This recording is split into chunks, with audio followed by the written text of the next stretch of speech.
இந்திய சுதந்திரப் போராட்ட வரலாறு என்று நாம் பார்க்க தொடங்கினால் அதிலே பெரும் பெரும் வீரர்களை, தியாகிகளை, மன்னர்களை சந்திக்க நேரிடும். அவ்வகையில் சிவகங்கை சீமை என்கின்ற இந்த பகுதியை ஆண்ட அற்புதமான வீர பரம்பரையிலே வந்த பெருமக்கள் இருவரை பற்றி நாம் காண இருக்கின்றோம். மருது சகோதரர்கள், சின்ன மருது, பெரிய மருது.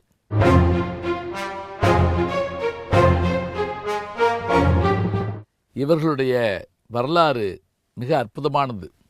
இவர்கள் பிறந்த பகுதி எது என்று கேட்டால், ஒரு காலத்தில் ராமநாதபுரம் சீமை கிழக்கிலிருந்து மேற்கு வரையில் மதுரைக்கு அருகே வரையிலே பரவியிருந்தது. கிழக்கு சீமை என்று அதற்கு பெயர். அந்த கிழக்கு சீமையிலே நரிக்குடி என்கின்ற அந்த ஊருக்கு அருகில் முக்குளம் என்ற ஊரிலே தான் இச்சகோதரர்கள் பிறந்தார்கள். மொக்க பழனியப்பன், ஆனந்தாயி என்கின்ற அந்த தம்பதியினருக்கு 1748 பிறந்தவர்தான் பெரிய மருது. இவருடைய உருவ அமைப்பு மிக வெண்மையாக இருந்ததால் இவர் வெள்ளமருது என்றும் அழைக்கப்படுகிறார். இவருக்கு 5 ஆண்டு கழித்து பிறந்தவர்தான் 1753 பிறந்தவர்தான் சின்ன மருது. இவருடைய தந்தையார் போன்றவர்களெல்லாம் ராமநாதபுரம் அரசருடைய படை வீரர்களாக இருந்தவர்கள், சேர்வைக்காரர்கள் என்று அழைக்கப்பட்டார்கள். அதேபோல ராமநாதபுரத்திலே பிறந்த அந்த பெண்ணரசி முத்துவடுகநாதர் என்கின்ற சிவகங்கை சீமை ஆண்ட மன்னருக்கு மனைவியாக வந்து சேர்கிறார். அவரே வீரமங்கை வேலுநாச்சி. நம்முடைய கதாநாயகர்களான சின்ன மருது, பெரிய மருது 2 பேரும் திடகாத்திரமான உடலும், வாழ்வீச்சும், சுழல் கற்றியும், அதேபோல சுருள்வாள் வீச்சும் என்று எல்லாவற்றிலும் தெரிந்திருந்தார்கள். குறிப்பாக சொல்வதாக இருந்தால் அவர்கள் வளரி என்கின்ற ஆயுதத்தை பயன்படுத்துவதில் வல்லவர்களாக இருந்தார்கள். இந்த பெருமக்கள் 2 பேரும் முத்துவடுகநாதரிடத்திலே வந்து இங்கே பணிபுரிந்து வந்தார்கள். அப்போது 1772 ஆங்கிலேயர்களுடைய ஏஜெண்டாக இருந்த ஆர்காட் நவாபு சிவகங்கை சீமையை கைப்பற்ற வேண்டும் என்ற நோக்கத்தோடு, ராமநாதபுரத்தை ஜெயிக்க வேண்டும் என்று கைப்பற்ற வேண்டும் என்ற நோக்கத்தோடும் ஆங்கில படையோடு வருகிறார். ஜோசப் ஸ்மித் என்கின்ற ஆங்கிலேய தளபதி ராமநாதபுரத்தை கைப்பற்றிவிட்டு பிறகு சிவகங்கை சீமையை கைப்பற்ற வருகிற போது முத்துவடுகநாதர் காளையார் கோயிலுக்கு வந்திருக்கிறார் என்பதை அறிந்து கொண்டு அவரை வஞ்சகமாக துப்பாக்கியிலே சுற்றி வீழ்த்தி விடுகிறார்கள். இப்போது சிவகங்கை சீமை கைப்பற்றப்பட்டவுடன் வீரமங்கை வேலுநாச்சியும் அவருடைய கைக்குழந்தையும் எடுத்துக்கொண்டு அவர்கள் அத்தனை பேரும் அங்கிருந்து தப்பிக்கிறார்கள். அவர்களோடு சென்றவர்களிலே குறிப்பிடத்தகுந்தவர்கள் நம்முடைய சின்ன மருதும் பெரிய மருதும். எங்கு சென்றார்கள் என்றால், திப்பு சுல்தான் ஹைதர் அலியினுடைய ஆளுகையில் இருந்த திண்டுக்கல் பகுதியைச் சேர்ந்த விருப்பாச்சி என்கின்ற அந்த இடத்திற்கு, அப்போது அதை நிர்வகித்து வந்தவர் விருப்பாச்சி கோபாலநாயக்கர், அவருடைய அந்த அரண்மனையில் சென்று அடைக்கலம் போகிறார்கள். பிறகு அங்கேயே இருந்து கொண்டு மீண்டும் தங்களுடைய நாட்டை கைப்பற்ற வேண்டும் என்பதற்காக அவர்கள் 7 ஆண்டுகள் படை திரட்டுகிறார்கள். படை திரட்டிய பிறகு மீண்டும் போர் தொடங்குகிறது. வீரமங்கை வேலுநாச்சியினுடைய தலைமையில் சின்ன மருது, பெரிய மருது போன்றவர்கள் திரட்டிய மறவர் படை இங்கே வெள்ளைக்காரர்களை வந்து வீழ்த்துகிறது. அப்படி வீழ்த்திய பிறகு சிவகங்கை சீமை இவர்களுடைய கையிலே மாறுகிறது. சின்ன மருதுவும் பெரிய மருதுவும் வீரமங்கை வேலுநாச்சிக்கு உதவியாக இருந்ததோடு பிற்காலத்தில் அவர்களே அரசர்களாக முடிசூட்டிக் கொள்ளுகிறார்கள். அதிலே அந்த 2 பேரும் பெரிய மருதனுடைய பெருமையை சொல்வதாக இருந்தால், அவர் காளையார் கோயிலுக்கு பெரும் பணிகள் செய்திருக்கிறார். அதேபோல சமய ஒற்றுமையை வளர்க்க வேண்டும் என்பதற்காக அத்தனை மதத்தினரையும் அவர் ஆதரித்திருக்கிறார். அத்தோடு மட்டுமில்லாமல் ஆங்கிலேயரிடம் அவர்கள் முதலிலே ஆரம்ப காலத்திலே பகை கொள்ளவில்லை. அவர்கள் நட்புடனே இருந்து வந்தார்கள். ஆனால் அந்த நட்பு எப்போது முறிந்தது என்று கேட்டால், பாஞ்சாலங்குறிச்சியை ஆண்டு வந்த வீரபாண்டிய கட்டபொம்மனுக்கும் ஆங்கிலேயர்களுக்கு இடையிலே பகை ஏற்பட்ட போது, பாஞ்சாலங்குறிச்சி அழிக்கப்பட்டு வீரபாண்டிய கட்டபொம்மன் தூக்கிலிடப்பட்ட போது அவருடைய தம்பியாகி ஊமத்துரை அடைக்கலமாக வந்து சேர்கிறார். யாரிடத்திலே என்றால், சிவகங்கை சீமையிலே சின்ன மருது, பெரிய மருது சகோதரத்திலே வந்து சேர்கிறார். அப்புறம் அடைக்கலமான அவருக்கு அடைக்கலம் கொடுத்ததோடு எப்படியெல்லாம் நம் நாட்டு மக்களை ஆங்கிலேயர்கள் கொடுமைப்படுத்துகிறார்கள் என்பதை அறிந்து கொண்டு அவர்களை வீழ்த்த வேண்டுமென்ற எண்ணம் அப்போது உருவாகிறது. இதிலே இன்னொரு ஆச்சரியமான செய்தி என்ன என்றால், சின்ன மருது பெரிய மருது இருவருக்கும் ஆங்கிலேய அதிகாரிகள் பலர் நண்பர்களாக இருந்தார்கள். அவர்கள் இவர்களை பற்றி நல்ல முறையிலே இங்கிலாந்துக்கு கடிதம் எழுதியிருக்கிறார்கள்.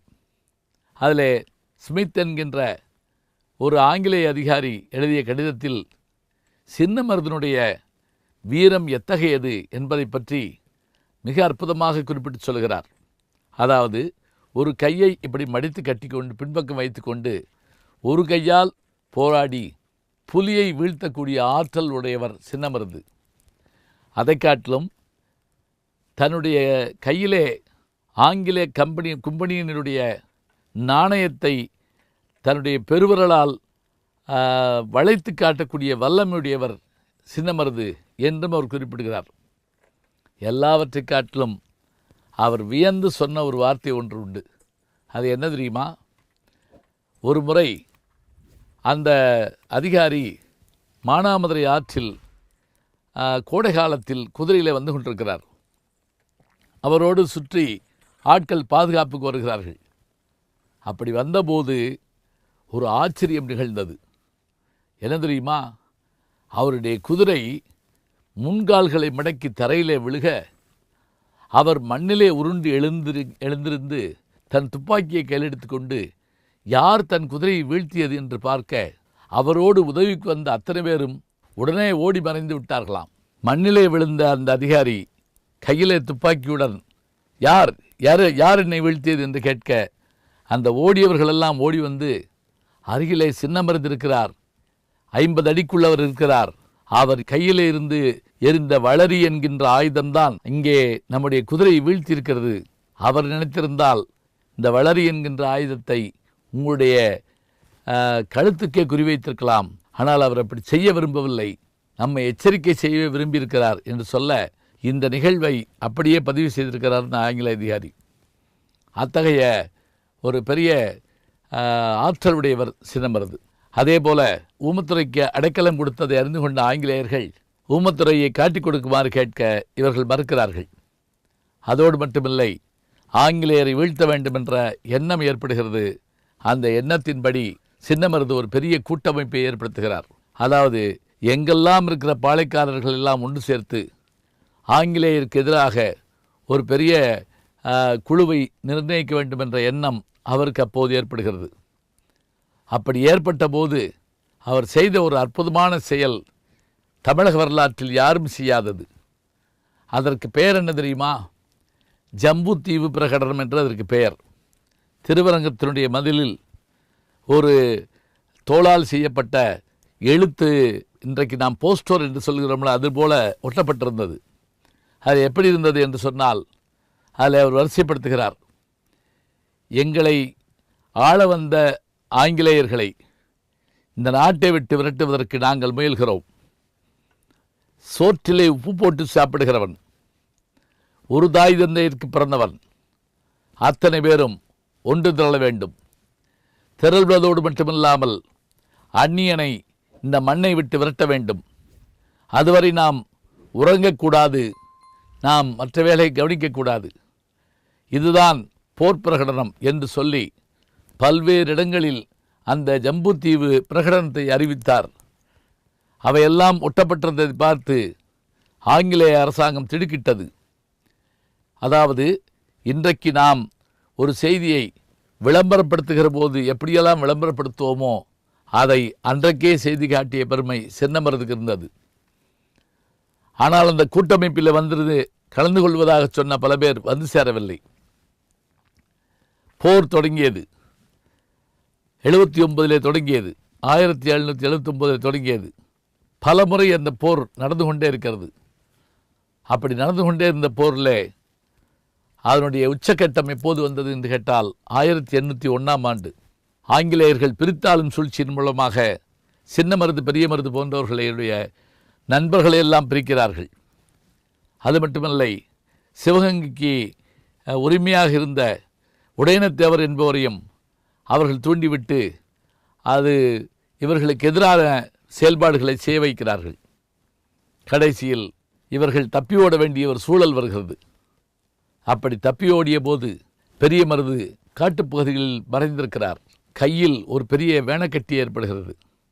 தாங்க முடியாத வேதனையோடு ஒரு காட்டுக்குள் இருந்த ஒரு குடிசையில் ஒரு கிழவியின் வீட்டு தென்னில் படுத்திருந்தார். வந்திருப்பவர் மன்னர் என்று அந்த கிழவிக்கு தெரியாது. ஒரு நாள் தூங்கி எழுந்த அவர், அம்மா உண்ண ஏதாவது இருக்குமா என்று கேட்டார். ஐயா, பழைய கஞ்சி தான் இருக்குன்னு அந்த கிழவி சொன்னது. குடுமா என்று அதை வாங்கி பருகிவிட்டு, உங்கள் வீட்டில் ஏடும் எழுத்தாளியும் இருக்கிறதா என்று கேட்டார். அந்த அம்மா சொன்னால், எங்கள் தலைமுறையில் யாரும் படித்தது இல்லையேன்னு. பரவாயில்ல, இந்த உன்னுடைய ஓலை குடிசையிலிருந்து ஒரு ஓலை எடு, அங்கே இருக்கிற கருவு முள்ளில் ஒரு முள் எடுத்துட்டு வா. அந்த முள்ளில் ஏதோ கிறுக்கி கொடுத்தார், அப்படி எழுதி கொடுத்தார். அந்த அம்மாட்ட கொடுத்தார். நான் இல்லாவிட்டாலும் இதை அரண்மனையிலே கொண்டு கொடு, உனக்கு வேண்டியது கிடைக்கும் என்று சொல்லிவிட்டு அங்கிருந்து புறப்படுகிறார். அதற்குள் ஆட்களை வைத்து கொண்டு அவரை பிடித்து விடுகிறார்கள் ஆங்கிலேயர்கள். சின்னமருது பிடிபடுகிறார். 2 பேரையும் தூக்கிலிடுகிறார்கள். தூக்கிலிடுகின்ற போது அவர்கள் கேட்ட ஒரு செய்தி என்ன? அவர்கள் ஏன் பிடிபட்டார்கள் தெரியுமா? அதுவும் ஆங்கிலேயன் ஒரு செய்தியை பரப்பினான். பீரங்கியை கொண்டு வந்து காளையார் கோயிலுக்கு முன்னே நிறுத்தி, நாளை மாலை சூரியன் மறைவதற்கு முன்பாக சின்ன மருது பெரிய மருது சரணடைய வேண்டும், அப்படி சரணடையாவிட்டால் அவர்களுடைய அரண்மனையை அழிப்பேன், அவர்களுடைய வம்சத்தை பொசுக்குவேன் என்று அவன் சொல்லவில்லை. நீங்கள் கட்டிய காளையார் கோயிலை நான் இந்த பீரங்கி மூலம் தகர்த்தெறிவேன் என்று சொன்னவுடன் அதை கேள்விப்பட்ட பெரிய மருது சின்ன மருது 2 பேரும் திடுக்கிடுகிறார்கள். பெரிய மருது தம்பியிடம் சொன்னாராம், தம்பி, இன்னும் எவ்வளோ காலம் இருப்போம்? 5 ஆண்டு 10 ஆண்டு. ஆனால் நாம் கட்டிய கோபுரம் இருக்க வேண்டும். சாந்து பொட்டு சலசலங்க, சந்தன பொட்டு கமகமங்க, மதுரை கோபுரம் தெரிந்திடச் செய்த மருதுபாண்டியரை பாருங்கடி என்று நம்முடைய கிராமத்து மக்கள் பாடுகிறார்கள் என்று சொன்னால், அந்த கோபுரத்தை காப்பாற்ற வேண்டுமென்றால் நம் உயிரை தியாகம் செய்ய வேண்டும்.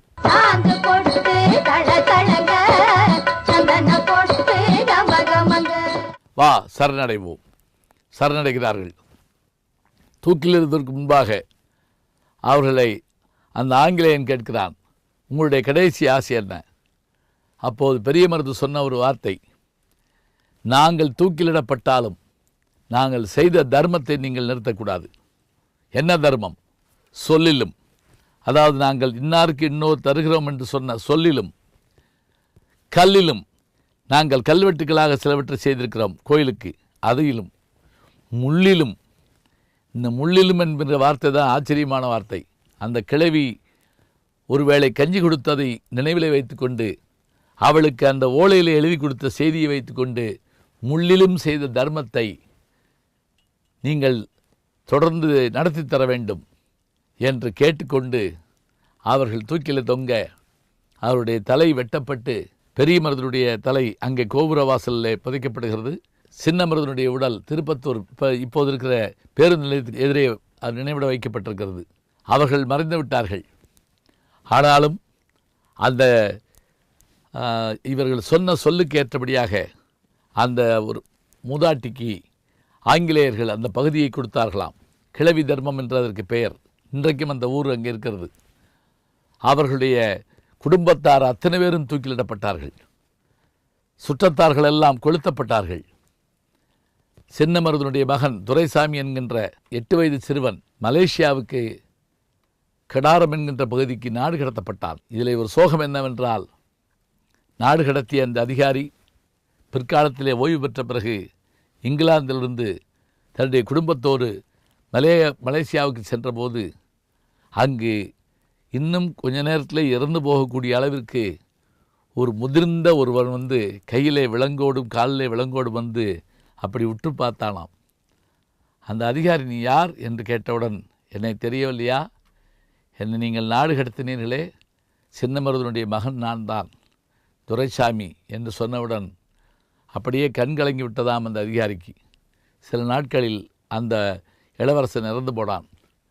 எப்படிப்பட்ட வரலாறு பாருங்கள். சிவகங்கை சீமை என்று நாம் சொல்லுகின்றோம். அந்த சீமையை கட்டி காப்பதற்கு சின்ன மருது பெரிய மருது போன்றவர்கள் எத்தனை பெரிய முயற்சி எடுத்திருக்கிறார்கள். எப்படி போராடி இருக்கிறார்கள். அதிலும் தங்களோடு பிறந்தவர்களை காட்டிக் கொடுப்பதில்லை என்பதற்காகவே தங்களை பலியிட்டு கொண்ட பெருமக்கள் அவர்கள்தான். சொந்த சகோதரர்கள் துன்பத்தில் சாதல் கண்டும் சிந்தை இறங்காரடி கிளியே செம்மை மறந்தாரடி என்று பாரதி சொல்லுவார். ஆனால் இவர்கள் சொந்த சகோதரர்கள் துன்பப்பட்ட போது அவர்களுக்காக போராடினார்கள், அவர்களுக்காக தங்களை இழந்தார்கள், நாட்டை காக்க போராடினார்கள். இந்த வரலாறுகளெல்லாம் நினைத்து கொள்ள வேண்டும். சின்ன மருது பெரிய மருது என்று சொன்ன உடனேயே காளையார் கோயிலும் சிவகங்கை சீமையும் அவர்கள் செய்த போர்களும் நமக்கு நினைவுக்கு வருகின்றன.